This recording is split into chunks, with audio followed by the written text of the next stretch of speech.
பேய்கள் உலகத்தில் மாமியாரும் மருமகளும்.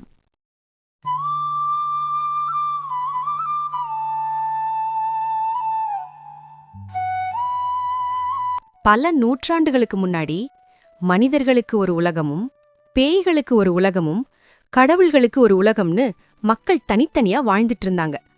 அப்போ பேய்கள் உலகத்துல பேய்கள் எல்லாம் சந்தோஷமா வாழ்ந்துட்டு வந்தாங்க. ஒரே ஒரு குடும்பம் மட்டும் எப்போதுமே சந்தோஷமே இல்லாம இருந்தது. அது பொன்னையா குடும்பம். பொன்னையா பேயும் நல்ல பையன்தான். அது எல்லா வேலையையும் பாக்கும். பொன்னையாவுடைய அம்மா பூவாத்தா. அவங்க ரொம்ப திமிரா இருப்பாங்க. அவங்களுக்கும் அவங்க மருமக கண்ணாத்தாக்கும் எப்ப பார்த்தாலும் ஒரே சண்டையா இருக்கும். பூவாத்தா தான் ரொம்ப திமிரு பிடிச்ச பொண்ணுன்னு நினைச்சா கண்ணாத்தாவும் அதுக்கு குறைஞ்சதே கிடையாது. அவளும் சரிக்கு சரி ஏதாவது பண்ணிக்கிட்டே தான் இருப்பா. என்னடி கண்ணாத்தா, காலையில உன்னை சமைக்க சொன்னதுக்கு வெறும் கஞ்சிய மட்டும் வச்சிட்ட. என் புள்ள எப்படியோ அதை சாப்பிட்டு போயிட்டான். எனக்கு வெறும் கஞ்சி எல்லாம் இறங்காது. அதுக்கு ஏதாவது தொட்டுக்க சமைச்சுதா, அப்பதான் நான் சாப்பிட முடியும். ஏன்த வேலைக்கு போற உங்க பையனே அத சாப்பிட்டு போயிட்டாரு. நீங்க வீட்ல வெட்டியா தானே கதை பேசுவீங்க. இந்த கஞ்சிய மட்டும் குடிங்க போதும். நாளைக்குமா ஏதாவது செஞ்சு தரேன். இன்னைக்கு நான் சந்தைக்கு போகணும், நிறைய வேலை இருக்கு. ஆஹா, உனக்கு எவ்வளவு தைரியம் இருந்தா நான் வெட்டியா இருக்கேன்னு சொல்ற? நான் அந்த காலத்துல இருந்து வேலை பாட்டு சம்பாதித்ததுனால தான் இந்த வீடும் கொஞ்சம் நிலமும் நமக்கு இருக்கு. இல்லைனா நீயும் உன் புருஷனும் தெருவுல இருக்க வேண்டியதுதான். அடடடே, என்னமோ நீங்க மட்டும்தான் சம்பாதிச்சு இந்த வீட்டை கட்டின மாதிரிலாம் பேசுறீங்க. என் புருஷனும் தானே சம்பாதிச்சாரு. சின்ன வயசுல இருந்தே அவர் சம்பாதிச்சு எல்லாம் கட்டினதுதான். எனக்கும் இந்த வீட்ல எல்லா உரிமையும் இருக்கு. சரி சரி, வெட்டி கதை பேசாம வழிய விடுங்க, நான் வெளியில போறேன். போடி போ. போயிட்டு சாயந்தரம் இங்கே தானே வருவ. என் பையன் வரட்டும், உன்னை சொல்லி கொடுக்கறேன். அப்பதான் நீ அடங்குவ. சொல்லுங்க சொல்லுங்க, எனக்கு என்ன பயமா? இப்படி சொல்லிட்டு கண்ணாத்தா அங்கே இருந்து போயிட்டா. வர வர அந்த கண்ணாத்தாவுக்கு ரொம்ப தான் திமிரி ஏறிடுச்சு. நம்ம என்ன சொன்னாலும் அதை அவ ஒன்றும் செய்ய மாட்றா. நம்ம சொல்றத காது கொடுத்து கேட்கறதே இல்லை. வந்த புதுசுல அடக்கமான மருமகளா இருந்தா. இப்ப என்னடான்னா நம்ம ஒன்று சொன்னா அவ ஒன்று செய்யறா. இப்படி பூவாத்தா வெளியில உட்கார்ந்து புலம்பிக்கிட்டே இருந்தா. அங்க சந்தைக்கு போன கண்ணாத்தாவோ அவ நண்பர்களோட நல்லா சுத்திட்டு சாயந்திரமா வீட்டு பக்கம் வந்தா. அதே நேரம் பொன்னையாவும் வீட்டு பக்கம் வந்தா. அட பொன்னையா, இங்க பாரு. நானு அந்த காலத்துல எப்படி வேலைய பார்த்து குடும்பத்தை வளர்த்தேன். இப்ப நீயும் நாள் முழுக்க போய் வேலை பார்க்கற. உன் பொண்டாட்டி என்னடான்னா உனக்கு ருசியா சமைச்சு கூட தரமாட்றா. வெட்டியா அவன் நண்பர்களோட சேர்ந்து சந்தைக்கு போறா. நீயும் என்ன ஏதுன்னு கேட்க மாட்ற. அம்மாவுக்கும் சாப்பாடு ஒழுங்கா போடாம ரொம்ப கஷ்டப்படுத்துறா. நீ என்னன்னு கேளுப்பா. பாத்தீங்களா, எப்ப நீங்க வேலையை முடிச்சிட்டு வருவீங்க? உங்ககிட்ட என்னைய சொல்லி கொடுத்து குடும்பத்துல நிம்மதியே இல்லாம ஆக்கணும்னு உங்க அம்மா காத்துக்கிட்டு இருக்காங்க போல. அட என்னம்மா, நீங்க ஆரம்பிச்சிட்டீங்களா? ஒரு நாள் கூட வீட்டுக்கு வந்து நிம்மதியா இருக்க முடியல. எதையாவது காரணத்தை சொல்லி சண்டை போட்டுக்கிட்டே இருக்கீங்க. நீங்களாச்சு அவளாச்சு என்னை விடுங்க. அடே பொன்னையா, நான் என்னடா பண்ணேன்? நானே வயசு முடியாத கிழவி ஆயிட்டேன். அவள்கிட்ட ஏதாவது வேலை சொன்னாலும் என் கூட போட்டிக்கு போட்டி பண்றா. உன்கிட்ட சொன்னா நீ என்னைய போய் கேக்குற. அப்புறம் உங்களை கேட்காம நீங்க தான் ஏதாவது தேவையில்லாம பண்ணிட்டே இருக்கீங்க. சரி, நான் போய் நைட்டுக்கு சாப்பாடு செய்யணும். எனக்கு வேலை இருக்கு, நான் கிளம்புறேன். இப்படி தினமும் ஏதாவது அவங்க வீட்ல சண்டை வந்துகிட்டு தான் இருந்துச்சு. பொன்னையா தான் ரொம்ப வருத்தப்பட்டான்.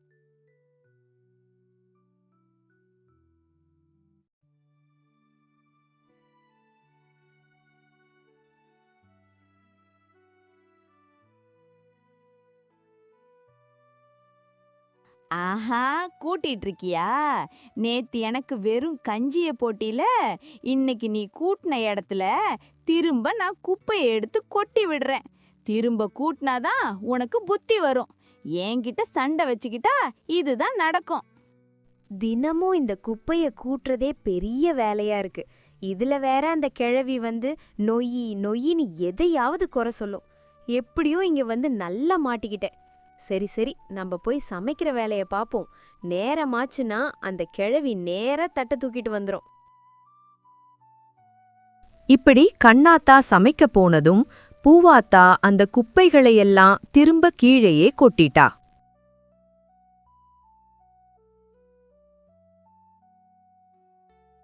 அம்மாடி கண்ணாத்தா, வெளியில வீடு வாசல கூட்டலையா நீ? ஒரே குப்பையா இருக்கு. யாராவது வந்தா என்ன நினைப்பாங்க? என்னது, குப்பையா இருக்கா? இவ்ளோ நேரம் நான் வெளியில கூட்டி சுத்தம் பண்ணிட்டு தானே வந்தேன். அதுக்குள்ள எப்படி குப்பை வந்துச்சு? நீங்க தான் இங்க குப்பைய போட்டிருப்பீங்க. போட்டுட்டு வேணும்னு என்னை கூப்பிட்டு சொல்றீங்களா? உங்களுக்கு நான் நிம்மதியாவே இருக்கக்கூடாது. ஆடி ஆத்தி, நான் ஏன் அந்த குப்பைய போட போறேன்? காத்துக்கு எதுவும் வந்திருக்கும். இல்லனா நீ ஒழுங்கா கூட்டியிருக்க மாட்ட. நீ வந்து கூட்டுற லட்சணம் தான் தெரியுமே. அதை விட்டுட்டு என்னைய குப்பைய போட்டேன்னு சொல்றேன். எனக்கு தெரியும், நீ சாப்பிட்றதுக்கு வெறும் கஞ்சிய கொடுத்தல்ல, அந்த கோவத்துல நீங்க இப்படி பண்ணிருப்பீங்க. எனக்கு உங்களை பத்தி தெரியாதா? உங்களுக்கு இதே வேலைதான், எதையாவது பண்ணி சண்டை போட்டுக்கிட்டே இருக்கணும்.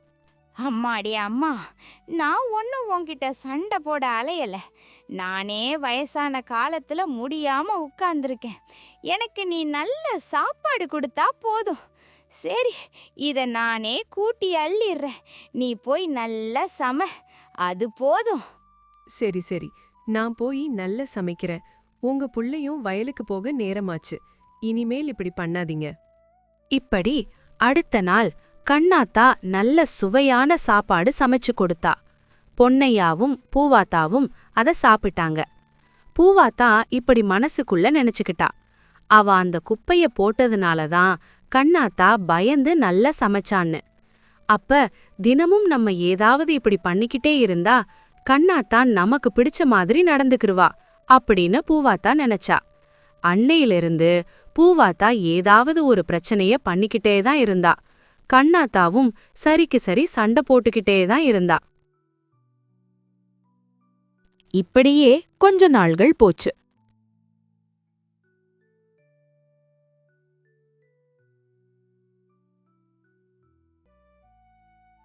அடியே, என்னடி இது? உன் மாமியார் ரொம்ப தொல்லை கொடுக்கறாங்களாமே. பக்கத்து வீடு வரைக்கும் தினமும் சத்தம் கேக்குதாம். எல்லாரும் உங்கள பத்தி தான் பேசுறாங்க. அட ஆமாடி, எங்க மாமியார் எதையாவது பண்ணிக்கிட்டே தான் இருக்கு. நானும் விடுறதில்ல. எதையாவது பண்ணி அதுக்கு புரிய வச்சுட்டு தான் இருக்கேன். இருந்தாலும் ஒரே தொல்லையா இருக்குடி. அதுக்கு நல்லா சாப்பிடணும், நல்லா நாக்கு ருசியா சாப்பாடை செஞ்சு போட்டா அமைதியா இருக்கு. இல்லைன்னா ஏதாவது வேலையை பண்ணுது. ஆமாடி, இந்த மாமியாருங்களே இப்படித்தான். நல்லா சமைச்சு போட வேண்டியதா தான் இருக்கு. ஒரே தொல்லையா தான் இருக்கு. அதான் நானு ஒரு 2-3 நாளைக்கு சும்மா உடம்பு சரியில்லாத மாதிரி படுத்துக்க போறேன். எங்க மாமியாரே வந்து சமையல் வேலைய செய்யட்டும். நான் கல்யாணம் பண்ணி வந்ததுல இருந்தே அது என்கிட்ட எல்லா வேலையும் கொடுத்துட்டு என்னையவே குறை சொல்லிக்கிட்டு இருக்கு. அது எல்லா வேலையும் பார்க்கட்டும். அது எல்லா வேலையும் பார்க்கறத பார்த்தாதான் எனக்கு நிம்மதியா இருக்கும். ஆமா ஆமாடி, நீ சொல்றது சரிதான். அப்படியே பண்ணி பாரு.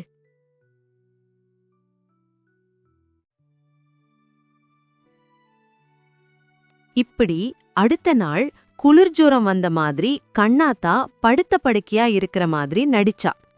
அத நம்பின பொன்னையாவும் பூவாத்தாவும் அவளுக்கு உண்மையிலேயே முடியலன்னு நினைச்சு எல்லா வேலையும் பார்த்தாங்க.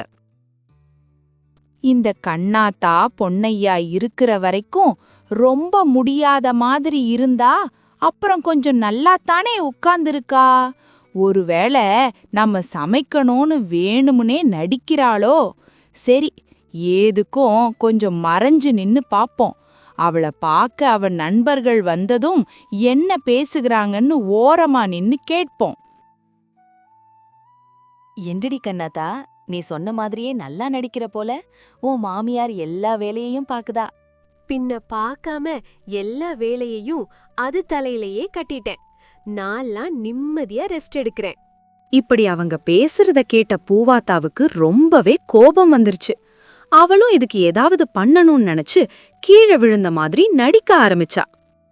ஐயோ அம்மா, கீழே விழுந்துட்டேனே, இடுப்பெல்லாம் வலிக்குதே, இடுப்பு எலும்பே நொறுங்கி போயிருக்கும் போல, யாராவது காப்பாத்துங்களே.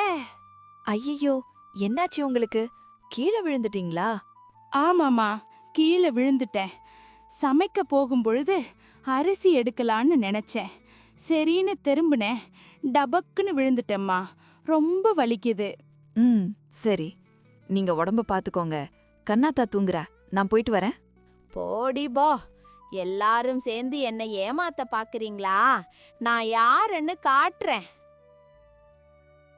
இப்படியே பூவாத்தாவும் தனக்கு உடம்பு சரியில்லைன்னு சொல்லி நடிச்சா. அந்த நேரம் பொன்னையா வேலைய முடிச்சிட்டு வீட்டுக்கு வந்தான். என்ன வீட்ல சாப்பாடு எதுவுமே செய்யலையே? கண்ணாத்தாவுக்கு உடம்பு சரியில்லை, அம்மா தான் சமைக்கிறேன்னு சொன்னாங்க. இப்ப பார்த்தா அம்மா எதையும் சமைக்கலையே. அம்மா, அம்மா எங்க இருக்கீங்க? அட வாப்பா பொன்னையா, அம்மா சமைக்க போறேன்னு சொல்லி கீழே விழுந்து இடுப்பு எலும்புல அடிபட்டுருச்சு. ரொம்ப டயர்டா இருக்குப்பா, அதான் அம்மா படுத்துட்டேன். கண்ணாத்தாவுக்கு காலையிலேருந்து ரெஸ்ட் எடுத்ததுனால இப்போ உடம்பு பரவாயில்லாம இருக்கும். அவளை போய் கூப்பிட்டு ஏதாவது சமைக்க சொல்லி சாப்பிடு. அப்படியே எனக்கும் ஏதாவது சாப்பிட கொடுங்கப்பா, மயக்கமா வருது. அட என்னம்மா நீங்க, கொஞ்சம் பார்த்து பண்ணிருக்கலாம்ல. சரிம்மா சரிம்மா, நீங்க ரெஸ்ட் எடுங்க, நான் போய் கண்ணாத்தாவை கேட்டுட்டு வரேன். கண்ணாத்தா, அம்மா கீழே விழுந்து இடுப்பெல்லாம் வலிக்குதான், எந்திரிக்கவே முடியலன்னு சொல்றாங்க. உனக்கு இப்போ உடம்பு சரியா இருந்துச்சுன்னா கொஞ்சம் ஏதாவது கஞ்சி கிஞ்சி வச்ச அம்மாவுக்கு குடுமா. அது ஒண்ணும் இல்லைங்க. உங்க அம்மா நல்லா நடிக்கிறாங்க. நான் வீட்டு வேலை எல்லாத்தையும் அவங்க தலையில கட்டிருவேணும்னு நினைச்சு நல்லா நடிக்கிறாங்க. நீங்க வேணா ஒரு ஓரமா ஒளிஞ்சு நின்னு அவங்க என்ன பண்றாங்கன்னு பாருங்க. அப்பதான் உங்களுக்கு உண்மை புரியும். அப்படியா? எங்கம்மா நடிக்கிறாங்கன்னா சொல்ற. சரி, நான் நீ சொன்ன மாதிரி ஒரு ஓரமா மறைஞ்சு நின்னு பாக்குறேன். இப்படி பொன்னையா வீட்டுக்கு வெளியில வந்து ஜன்னல் பக்கத்துல நின்னு அவங்க அம்மா என்ன பண்றாங்கன்னு பாக்குறான். அம்மா, நீங்க உடம்பு சரியில்லாம இருக்கேன்னு என்கிட்ட பொய் சொல்லிட்டு இவ்வளவு தூரம் நடிச்சிருக்கீங்க. நீங்க தான் எல்லா பிரச்சனைக்கும் காரணம். கண்ணாத்தா அப்பவே சொன்னா, நான் அவளை நம்பாம போயிட்டேன். ஓஹோ, நீ உன் பொண்டாட்டி பேச்ச கேட்டுட்டு என்னைய வந்து சந்தேகப்பட்டு பாக்குற. சரி, அதெல்லாம் இருக்கட்டும். நீ கண்ணாதான் சொன்னாதான் நம்புறல. இப்ப நான் சொல்றத கேளு. இங்க நின்னு போய் உன் பொண்டாட்டி என்ன பண்றான்னு பாரு. அப்பதான் அவ என்ன பண்ணான்னு தெரியும். அவ என்ன பொய் சொல்லி ஏமாத்தின உன்னதான் நானும் அப்படி ஏமாட்ட வேண்டியதா இடிச்சு. நீயே போய் அவ என்ன பண்றான்னு பாரு. இப்படி சொன்ன உடனே பொன்னையா போய் கண்ணாத்தாவ பாக்குறான். கண்ணாத்தாவோ அங்க நல்லா சிரிச்சுக்கிட்டு இருக்கா. இத பார்த்த பொன்னையாவுக்கு ரொம்ப கோபம் வந்துருச்சு. இப்படியே டெய்லி 2 பேரும் பண்ணிக்கிட்டு இருந்தா நான் எப்படி நிம்மதியா வேலைய பார்க்கறது? ஏதாவது பிரச்சனை பண்ணிக்கிட்டே இருக்கீங்க. மாத்தி மாத்தி உங்க 2 பேருக்குள்ள இருக்கிற போட்டினால ஊர் முழுக்க என்ன பார்த்து சிரிக்கிறாங்க. மாமியார் மருமகள் சண்டைய கூட சரி பண்ண முடியலன்னு என்னை எல்லாரும் கேக்குறாங்க. என்னங்க, என்ன ஒண்ணு சொல்லாதீங்க. உங்க அம்மா தான் எல்லாத்துக்கும் காரணம். நான் என்ன சொன்னாலும் அவங்க தான் ஏட்டிக்கு போட்டியா ஏதாவது பண்றாங்க. அட ஆமா, எனக்கு வர வேலை இல்லை பாரு. நீ என்ன பண்ணுவ, அதுக்கு பதிலுக்கு என்ன பண்ணலான்னு பார்த்து பார்த்து பண்றதுக்கு நீ தான் எனக்கு ஏட்டிக்கு போட்டியா உன் ஃப்ரெண்ட்ஸோட சேர்ந்து பண்ணிக்கிட்டு இருக்க. அடடே விடுங்க, தயவு செஞ்சு 2 பேரும் உள்ள போங்க. கொஞ்ச நேரமாவது என்ன நிம்மதியா இருக்க விடுங்க. இருங்க, இதுக்கு ஏதாவது ஒரு முடிவு கட்டியே ஆகணும். இப்படி பொன்னையா தனக்குள்ளேயே புலம்பிக்கிட்டு இருந்தான். அப்புறமா அவன் இப்படி முடிவு பண்ணனான். நம்ம இந்த மாமியார் மருமகள் சண்டையை தீர்த்து வைக்க தெய்வ உலகத்துக்கு போய் அங்க இருக்கிற சாமி கிட்ட சொல்லுவோம். அவங்களே இதுக்கு நல்ல ஒரு முடிவா சொல்லட்டும். அவங்க சொல்லாவது இவங்க 2 பேரும் திருந்துறாங்களான்னு பாப்போம். இப்படி முடிவு பண்ண பொன்னையா ரொம்ப நாள்கள் பயணம் பண்ணி கடந்து ஒரு வழியா தெய்வ உலகத்துக்கு வந்து சேர்ந்தான்.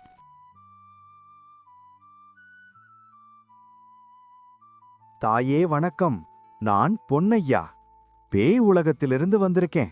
எனக்கு உங்க உதவி தேவைப்படுது. அப்படியா? சரி சொல்லு, என்ன உதவி வேணும்? பேய்கள் உலகத்திலிருந்து இதுவரைக்கும் யாரும் உதவின்னு வந்ததே இல்லையே. நீதான் முதல் தடவை வர்ற. அப்ப பெரிய உதவியாதான் இருக்கும். என்னன்னு சொல்லு. அது ஒன்றும் இல்லை தாயே. என்னால எங்க வீட்டுக்கு போக முடியல. எப்ப பாரு ஒரே சண்டை. எங்க அம்மாவுக்கும் என் பொண்டாட்டிக்கும் எப்போதும் ஒரே சண்டையா தான் நடக்குது. இந்த மாமியார் மருமக பிரச்சனையில நான் தான் மாட்டிக்கிட்டு முழிக்கிறேன். அதை நீங்க தான் எப்படியாவது சரி பண்ணணும். அடடே, மாமையார் மருமக சண்டையா? இத தீக்கிறது ரொம்ப கஷ்டமாச்சே. சரி, நீ உன் பொண்டாட்டியையும் உங்க அம்மாவையும் இங்க கூட்டிட்டு வா, சரி பண்ண பாக்கறேன். இப்படி பொன்னையா போய் அவ அம்மாவையும் மனைவியையும் அந்த சாமி கிட்ட கூட்டிட்டு வந்துட்டான். வந்துட்டீங்களா? என்னம்மா, நீங்க இப்படி பண்ணிருந்தா உங்க பையன் தேவ உலகத்துக்கே எங்கள தேடி வர்ற அளவுக்கு நீங்க அவனை கொடுமைப்படுத்தி இருக்கீங்க. இப்படியா சண்டை போட்டுட்டு இருப்பீங்க? தேவியே, நான் எதுவும் பண்ணல. எங்க மாமியார் தான் நான் என்ன பண்ணாலும் அதுல குறையும் சொல்றாங்க. அப்புறம் எதுவும் நான் பண்ணலன்னு வேற சொல்றாங்க. தாயே, இவ தொல்லைதான் தாங்க முடியல. எதையாவது உன்ன புதுசு புதுசா பண்ணிக்கிட்டே இருக்கா. மாமியார்னா ஏதாவது சொல்லத்தான் செய்வாங்க. அது புரிஞ்சு நடந்து போன்ற எண்ணமே இவளுக்கு கிடையாது. எது சொன்னாலும் அதுக்கு ஒரு போட்டியா சொல்றாளே தவிர அடங்கி போகிற பழக்கமே கிடையாது இவளுக்கு. தேவி, உங்களுக்கே தெரியும், நம்ம ஏன் அடங்கி போகணும்? நான் எனக்கு பிடிச்ச மாதிரி இருக்கலான்னு இருக்கேன். இவங்களுக்கு பிடிக்கலன்னா இவங்க தானே ஏதாவது பண்ணணும். அட நீங்களே சொல்லுங்க. மாமியார்னா வயசுல மூத்தவங்க, கொஞ்சம் அடங்கி தானே போகணும். நீங்களாவது உங்க மாமியாருக்கு அடங்கி போறீங்களா, இல்ல என் மருமகை மாதிரி இப்படித்தான் திமிர்தனமா பண்றீங்களா? ஏய் தேவி, நீங்களும் உங்க மாமியார் கிட்ட சொல்லி வைங்க, நம்ம எல்லாம் இப்படித்தான் பண்ணணும். சும்மா சும்மா எதையாவது பண்ணிக்கிட்டு நொய் நொயின்னு நம்மள குறை சொல்லிக்கிட்டு இருப்பாங்க. நம்ம இறங்கி போனா அவங்களுக்கு குறைஞ்சவங்களா ஆயிடுவோம். அதனால நீங்களும் உங்க மாமியார் கிட்ட இப்படி அளவோட நடந்துக்கோங்க. நிறுத்துங்க முதல்ல. எவ்வளவு தைரியம் இருந்தா ஏன் முன்னாடியே நீங்க 2 பேரும் இப்படி பேசிட்டு இருப்பீங்க? இங்கேயே இவ்வளவு பேசுறீங்களே, அப்ப வீட்டுல எப்படி நடந்திருப்பீங்க? உங்களுக்கு வாயில சொல்லி புரிய வச்சாலும் புரியாது. தண்டனை கொடுத்தாதான் தெரியும். நீங்க 2 பேரும் இன்னையில இருந்து 1 வருட காலம் மனிதர்கள் உலகத்துல போய் பறவைகளாயிருங்க. அப்பதான் உங்களுக்கு புத்தி வரும். அதுக்கப்புறம் நீங்க திருந்தினாதான் உங்களால பேய் உலகத்துக்குள்ள போக முடியும். இல்லனா மனிதர்கள் உலகத்திலேயே பறவைகளா வாழ்ந்து சாக வேண்டியதுதான். சாமி இப்படி சொன்னவுடன் பூவாத்தாவும் கண்ணாத்தாவும் மறைஞ்சு போயிட்டாங்க. அவங்க 2 பேரும் பறவைகளா மாறி மனிதர்கள் வாழ்ற உலகத்துக்கு போயிட்டாங்க. இப்படி 2 பேருக்கும் என்ன பண்றதுன்னு தெரியாம இருந்தாங்க. அப்ப 2 பேருக்குமே நல்ல பசியாக இருந்தது. அப்ப கண்ணாத்தா அங்க ஒரு பெரிய வீட்டுல கொஞ்சம் சாப்பாடு வச்சிருக்கிறத பாக்குறா. அத போய் சாப்பிடுகிறாள். இப்படியா அவ சாப்பிட்டுக்கிட்டு இருக்கும் பொழுது அந்த வீட்டுல என்ன நடக்குது அப்படின்னு பார்க்க ஆரம்பிச்சாள். அங்கேயும் ஒரு மாமியார் மருமகள் இருந்தாங்க. அங்க என்னெல்லாம் நடக்குதுன்னு கண்ணாத்தா பார்க்க ஆரம்பிச்சாள். ஏண்டி அம்மா, உன்னை காலையிலேயே காய்கறி வாங்க போயிட்டு வர சொன்னேன். நீ என்னடான்னா இன்னும் போகாம இங்கேயே சுத்தி சுத்தி வர்ற? இல்லத்தை, நான் போயிட்டு வரலான்னு தான் நினைச்சேன். ஆனாலும் சமையல் வேலையே இன்னைக்கு நிறைய ஆயிடுச்சு, அதான் போக முடியல. சரி, நீ இங்கே இரு, நான் போயிட்டு வரேன். அந்த பாத்திரத்தையாவது கழுவி வெயி. நேத்து பாத்திரம் கழுவுனது சரியே இல்ல, திரும்ப உட்காந்து நான் கழுவுனேன். அப்புறம் வீடு வாசல் எல்லாத்தையும் கூட்டி விட்டுடு. சரியத்தை, நான் எல்லா வேலையும் பார்த்து வச்சிடுறேன். இப்படி அந்த மாமியார் காய்கறி வாங்க போன உடனே கண்ணாத்தா அந்த பொண்ணு கிட்ட பேசுறா. அட என்னம்மா நீ, உங்க மாமியார் உன்னை இவ்வளவு கொடுமைப்படுத்துறாங்க, இவ்வளவு வேலை சொல்றாங்க, நீ இதெல்லாம் பண்றேன்னு சொல்ற.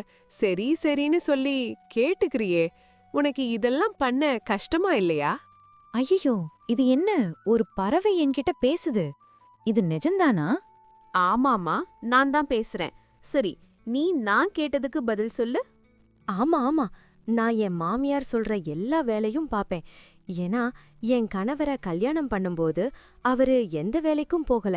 எங்க மாமியார் தான் வேலைக்கு போய் எனக்கும் என் கணவருக்கும் சாப்பாடு போட்டாங்க.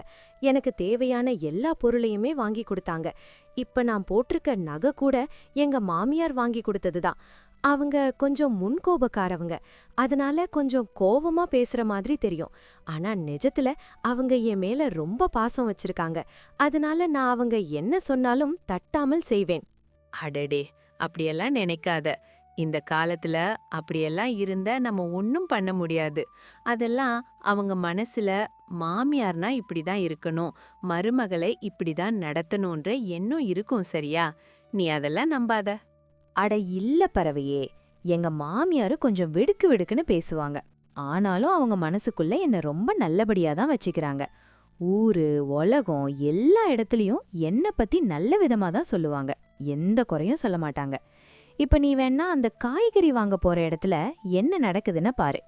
சரி, நான் போய் பார்த்துட்டு வரேன். உன் மாமியார் உன்னை நல்ல விதமா சொல்றாங்களா இல்ல என்ன நினைக்கிறாங்க என்னன்னு பாப்போம். வாடி சாந்தி, எப்படி இருக்க? நல்லா இருக்கேன்டி. உனக்கு உடம்பெல்லாம் எப்படி இருக்கு? நல்லா இருக்கியா? நான் நல்லா தாண்டி இருக்கேன். ஆமா, அன்னைக்கு உன் மருமக தண்ணி தூக்கிட்டு போறப்ப பார்த்தேன். உங்க மாமியார் எங்கம்மா இருக்காங்கன்னு கேட்டேன். அதுக்கு அவ வெடுக்கல மூஞ்சிய திருப்பிக்கிட்டு போயிட்டா. பதில் கூட சொல்லல. உனக்கும் அவளுக்கும் என்ன சண்டையா? என் மருமகளா? என் மருமக அப்படியெல்லாம் பண்ணிருக்க மாட்டாளே. என் மருமக நல்ல தங்கமான பொண்ணு. நான் சொல்ற வேலையெல்லாம் நல்லா செய்வாய். எங்களுக்குள்ள எந்த சண்டையுமே இல்லடி. அவ நீ சொன்னத கவனிக்காம எதுவும் போனாலும் போயிருப்பா. அட, அதெல்லாம் இல்லடி. அவ நல்லா தான் பார்த்தா. நீ தான் நம்ப மாட்ற. என் மருமகளையும் நான் இப்படித்தான் நினைச்சேன். ஆனா அவ கடைசியில என் புள்ளைய என்னை விட்டு பிரிச்சு கூட்டிட்டு போயிட்டா. இப்ப என்னைய என்ன ஏதுன்னு கேட்க கூட ஆள் இல்லாம இருக்கேன். அடியே, நீ அப்படியெல்லாம் சொல்லாதடி. இந்த காலத்து பொண்ணுங்க கொஞ்சம் அப்படி இப்படிதான் இருப்பாங்க. நம்மளும் கொஞ்சம் அனுசரிச்சு நடக்கணும். நம்மளுக்கு ஏத்த மாதிரியே அவங்க நடந்துக்கணும்னு நினைச்சா அது நம்ம தப்பு தாண்டி. வந்த புதுசுல கொஞ்சம் அப்படி இப்படிதான் இருந்துச்சு. அப்புறம்தான் அவ நல்ல பொண்ணா தெரிஞ்சா. நம்ம ஊர்ல இருக்கிறவர்களுக்கு என் மருமக எவ்வளோ பரவாயில்ல. நீயும் கொஞ்சம் அனுசரிச்சு நடந்துக்க. அப்பதான் குடும்பம் நல்லா இருக்கும். அடடே, இந்த மாமியாரு அவ மருமகளை பத்தி எவ்வளவு நல்ல விடமா வெளியில சொல்றா. நம்ம மாமியாரும் நம்மள பத்தி ஒரு நாளும் வெளியில போய் குறை சொன்னதே இருக்கே.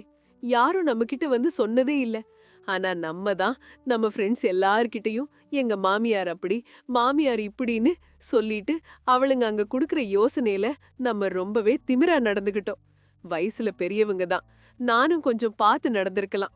தேவையில்லாம நடந்துகிட்டு இப்ப தண்டனையும் அனுபவிச்சுக்கிட்டு இருக்கோம். நம்ம அத்தை வேற எங்க இருக்காங்கன்னு தெரியல. அவங்களும் இப்படித்தான் கஷ்டப்படுவாங்கல்ல. இப்படி சொல்லி கண்ணாத்தா வருத்தப்பட்டாள். அவதான் பண்ணுனது தப்புன்னு புரிஞ்சுக்கிட்டா. அதே நேரம் பூவாத்தாவும் ஒரு வீட்டு பக்கம் வந்தாள். அங்கேயும் ஒரு மாமியார் மருமகள் இருந்தாங்க. அங்க என்ன நடக்குதுன்னு அவ பார்த்தாள். அத்தை, நான் உங்களுக்கு இந்த வேலைக்காரிக்கு சம்பளம் கொடுக்க வேண்டான்னு சொன்னேன்ல, நீங்க ஏன் தேவையில்லாம திரும்ப திரும்ப கொடுக்கறீங்க? இப்படியே சம்பளத்துக்கு மேல பணத்தை கொடுத்து கொடுத்து அவளும் பெரிய கடன்காரி ஆயிட்டா. திரும்ப நம்ம காசும் நமக்கு வராது. அட, புள்ளைக்கு உடம்பு சரியில்லைன்னு கேக்குறாமா. நான் அப்பனா என்ன பண்ண முடியும்? சரின்னு கொடுத்து விடுகிறேன். சரி விடு, இனிமேல் நான் யாருக்கும் எதுவும் பண்ணல. சரி சரி, போய் முதல்ல சாப்பிடுங்க. நேரம் ஆயிடுச்சு. நான் வெளியில போயிட்டு வரேன். ஏண்டி குப்பமா, இந்தாடி இந்த 100 ரூபாய வச்சிக்க. என் மருமக இருக்கிறதுக்கு முன்னாடி இந்த மாதிரி காசு காசுன்னு கேட்காத, புரியுதா? போய் உன் புள்ளைய பாரு. நான் காசு கொடுத்தேன்னு யாருக்கிட்டையும் சொல்லாத. அடடே, என்ன இந்த பொண்ணு அவங்க மாமியாரையே இப்படி மிரட்டுது. இந்த மாமியாகாரியும் ஒன்னும் சொல்லாம சரி சரின்னு கேக்குறாள். ஏண்டிம்மா, உன் மருமகன்தான் உன்னை இப்படி திட்டுகிறாளே, அவ உன்னை அதிகாரம் பண்றா. நீ இன்னடான்னு அவ சொல்றதெல்லாம் சரி சரின்னு கேப்பிட்டு அவளுக்கு தெரியாம போய் பணத்தை குடுக்கிற. இத தெரிஞ்சே பண்ணலாமே. அடடே, ஒரு பறவை பேசுதா? என்ன அதிசயம்! ஆமா ஆமா, நான் ஒரு பறவை தான். எனக்கு பேச்சும் வரும். அப்படியா? சரி பறவைய, நான் ஒன்றும் என் மருமக பேச்ச கேட்டு நடக்கல. என் மருமகா என் பையனை கல்யாணம் பண்ணி இங்கே வரும்பொழுது அவளுக்கு ஒன்றுமே தெரியாது. எங்களுக்கு இன்னும் நிறைய சொத்தெல்லாம் இருந்துச்சு. என் பையன் எல்லாத்தையும் அழிச்சிட்டான். அதுக்கப்புறம் என் மருமக இந்த கணக்கு வழக்கெல்லாம் எடுத்து பார்த்து இன்னைக்கு இந்த ஊரில் எங்கள் குடும்பத்தை ஒரு நல்ல நிலைமைக்கு கொண்டுட்டு வந்திருக்காள். அதனால தான் அவள் யார் காசு கேட்டாலும் செலவுக்கு கொடுக்காம ரொம்ப சிக்கனமாக இருக்கா. அப்படியா? இருந்தாலும் ஒரு மருமக எப்படி மாமியார அதிகாரம் பண்ண முடியும்? அது தப்பு தானே. அத நீ என்னன்னு கேளு. இல்ல பறவையே, என் மருமக என்ன ஒன்றும் அதிகாரம் பண்ணல. அவ சொல்றது தான் அப்படி. அவ வேலைக்கு போற இடத்துல வர்ற இடத்துல பேசுற மாதிரியே என்கிட்டயும் கொஞ்சம் பேசுறா. ஆனா அவளுக்கு என் மேல ரொம்ப பாசம் இருக்கு. எனக்கு வேலை பார்க்க முடியாதுன்னு வேலைக்கு ஆளை போட்டிருக்கா. நான் என்ன சொன்னாலும் அதை உடனே வாங்கிட்டு வருவா. வீட்டு வேலை பொறுப்பு எல்லாத்தையும் நல்லபடியா கவனிச்சுக்கிறா. இதுக்கு மேல என்ன வேணும்?